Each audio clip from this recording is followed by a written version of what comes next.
قضية الصحفي حميد المهداوي. حميد المهداوي الذي تم تقديمه على أساس أن من أجل التحريض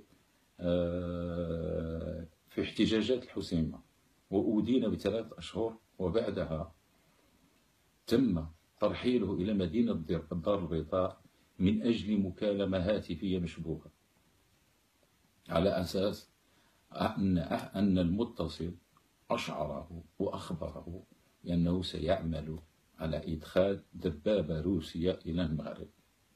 هذه حتى تقولها حتى الأطفال ديال 6 سنين، هذاك الشيء ديال غريندايزر. واش هاد القضية ما سمعتهاش؟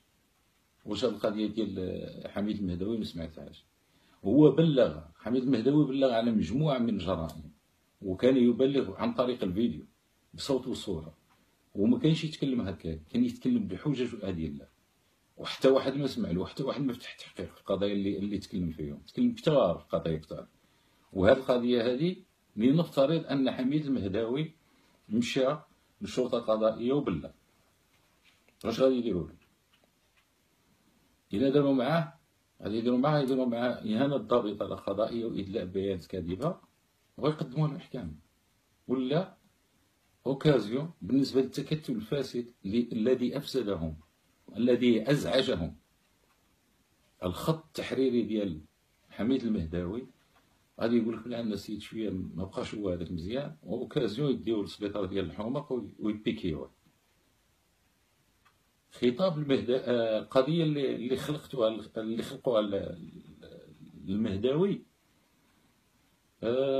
فيها إشارة قوية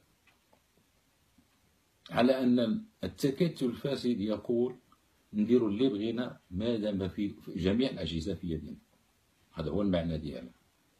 وقضية المهداوي هي محاولة لتجريد المهداوي وإخراجه من جبة الصحفي الحقوقي وتقديمه للمغاربة على أساس أنه مجرم، باش يفتقد المصداقية. وبالعكس المهداوي بهالطريقة وبالدبابة الروسية، راه المغاربة حتى اللي ما كانش تايق ولا شاك فيه عرف بأن المهداوي كان على حق، وأن الكلام ديالو كان صحيح. والمهداوي كان دائما يتكلم ويقول في إطار التواريخ، بمعنى أن الأجهزة الأمنية والتكتل الفاسد ما تايقينش في الهضرة ديالو، وهو كلا العصا لوطون فاش بقى يتكلم على الثروة.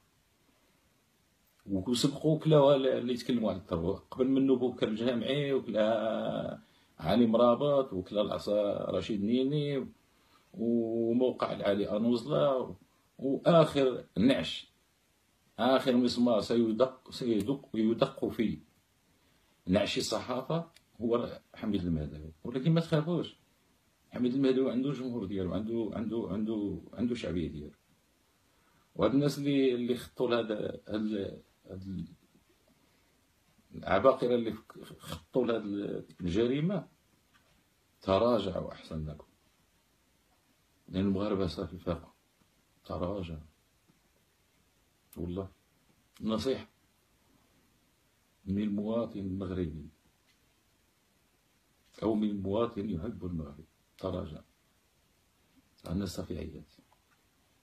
وأنا كنوجه الرسالة ديالي للعائلة ديالو الصغيرة والكبيرة، نقول لهم الحمد لله، لأن احتمالية ديال التصفية الجسدية ديال المهداوي كانت واردة،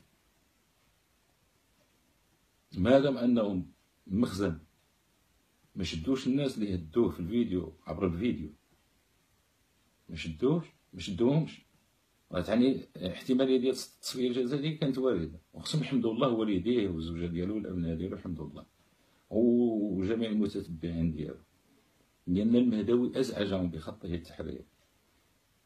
حميد المهداوي عاكس خطابات الحكومه ووسائل الاعلام الرسميه. خطاب المهداوي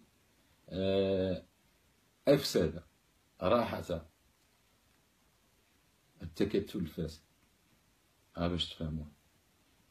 وهنا غادي نقول